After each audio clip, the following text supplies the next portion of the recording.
दोस्तों, मानसिकता, संगत और उपदेश के कारण संसार में लोग दो हिस्सों में बंटे हैं। इनमें एक अच्छे और दूसरे बुरे कहलाते हैं। लेकिन प्रश्न यह है कि कैसे और क्यों व्यक्ति अच्छा और बुरा बन जाता है।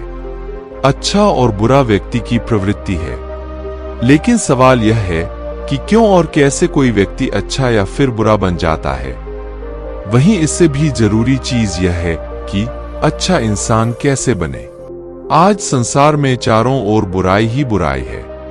दंगे फसाद, लड़ाई झगड़े, हत्या और आपराधिक कामों से जुड़ी खबरों की कोई कमी नहीं है। इसका कारण है इंसान का बुरा बनना। जब इंसान की प्रवृत्ति बुरी हो जाती है तो संसार भी बुराइयों से भर जाता है। गौतम बुद्ध की इस कहानी से जानेंगे क्यों कोई व्यक्ति बुरा बन जाता है और बुरे काम करने लगता है। साथ ही इस कहानी में जानेंगे कैसे बने अच्छा इंसान। तो दोस्तों, इस कहानी को अंत तक जरूर देखें। एक गांव में एक शातिर चोर रहता था। पूरा गांव उस चोर के बारे में जानता था, लेकिन इसके बावजूद भी कोई उसे पकड़ नहीं पाया। उस शातिर चोर ने अपना संपूर्ण जीवन चोरी करने में लगा दिया। इतना ही नहीं, आसपास के गांव और नगर में भी उसकी बराबरी का कोई चोर नहीं था। चोर का एक बेटा था जिसे वह अपनी तरह ही शातिर चोर बनाना चाहता था। इसलिए वह अपने बेटे से हमेशा कहता था कि कभी किसी साधु या सन्यासी के उपदेश को मत सुनना। यदि कोई कुछ कहे भी तो अपने कान बंद कर वहां से भाग जाना। बचपन से ही उसका बेटा अपने पिता से इन्हीं बातों को सुनता आ रहा था, जिस कारण ये बातें उसके मन में बैठ गई थी। ऐसे में बड़े होकर बेटा भी अपने पिता की तरह शातिर चोर बन गया। एक दिन उसे बड़ा लालच आया और वह राजा के महल में चोरी करने के उद्देश्य से जाने लगा।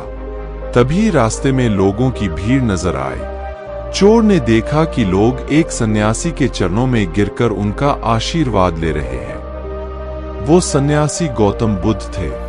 चोर साधु सन्यासी से दूर रहता था क्योंकि उसे अपने पिता से यही सीख मिली थी। लेकिन भगवान बुद्ध को देख वह उनकी ओर आकर्षित हो गया। इसका कारण यह है कि पहली बार उसे किसी तेजस्वी व्यक्ति के दर्शन हुए थे। अचानक उसे पिता की बात याद आ जाती है कि साधु सन्यासियों से दूर रहना चाहिए। चोर असमंजस में रहता है कि वह सन्यासी के पास जाए या चोरी करने के लिए आगे बढ़ जाए। एकाएक उसके मन में यह प्रश्न आता है कि आखिर पिताजी क्यों साधु संतों से दूर रहने को कहते थे। इसका उत्तर जानने के लिए चोर भी लोगों के बीच बैठ जाता है और भगवान बुद्ध के उपदेश सुनने लगता है। बुद्ध लोगों को झूठ बोलने की व्यर्थता और विश्वासघात के बारे में बताते हैं। उपदेश समाप्त होने के बाद सभी लोग अपने घर लौट जाते हैं और चोर भी चोरी करने के लिए महल की तरफ निकल जाता है। लेकिन पूरे रास्ते वह यही सोचता रहता है कि क्यों न एक बार उस सन्यासी के उपदेश में कई बातों को मानकर देखा जाए। इस तरह से वह चोरी करने के लिए महल की दीवार से कूदने के बजाय महल के द्वार से अंदर जाता है। उसे देख महल के द्वारपाल उसे रोकते हैं और भीतर जाने का कारण पूछते हैं। चोर कहता है, मैं चोर हूं और महल में चोरी करने जा रहा हूं। द्वारपाल उसकी बातें सुनकर हंसने लगते हैं और कहते हैं, जरूर यह महल का सेवक या नौकर होगा और हमसे मजाक कर रहा है।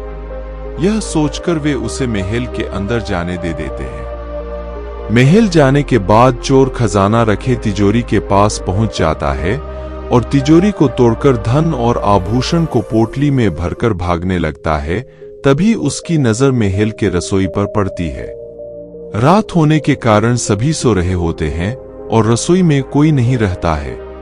चोर को जोर की भूख लगी थी, इसीलिए वह रसोई में जाकर पेट भर खाना खा लेता है।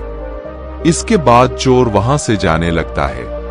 तभी उसे बुद्ध के उपदेश में सुनी दूसरी बात याद आती है कि जिसका नमक खाया है उसके साथ कभी भी विश्वासघात नहीं करना चाहिए। चोर सोचता है, मैंने इस महल का नमक खाया है, ऐसे में इनका धन चोरी कर मैं इनके साथ विश्वासघात करूंगा। इसीलिए चोर चुराए हुए धन को रसोई में ही छोड़कर जाने लगता है। महल के एक व्यक्ति की नजर चोर पर पड़ जाती है और वह शोर मचा देता है, जिससे महल के लोग चोर को पकड़ लेते हैं और राजा के पास ले जाते हैं। राजा चोर से पूछता है कि जब तुमने चोरी कर ली थी तो फिर इसे छोड़कर क्यों जा रहे थे? चोर कहता है, एक सन्यासी के उपदेश के कारण। चोर की बात से राजा प्रभावित होते हैं और उससे कहते हैं, अगर तुमने ऐसे उपदेश बचपन से ही सुने होते तो तुम कभी चोर बनते ही नहीं। इतना कहकर राजा ने उसे कोई सजा नहीं और छोड़ दिया। लेकिन राजा ने उससे कहा कि एक बात याद रखना, सही संगत और सही उपदेश से ही व्यक्ति अच्छा इंसान बनता है। बचपन से ही गलत संगत और गलत उपदेश मिलने के कारण वह बुरा व्यक्ति बन जाता है। संगत और उपदेश व्यक्ति का जीवन बदल देते हैं। तो दोस्तों, आपको ये कहानी कैसी लगी? हमें कमेंट बॉक्स में लिखकर जरूर बताएं और हमारे चैनल को सब्सक्राइब करना ना भूलें। नमो बुद्धाय।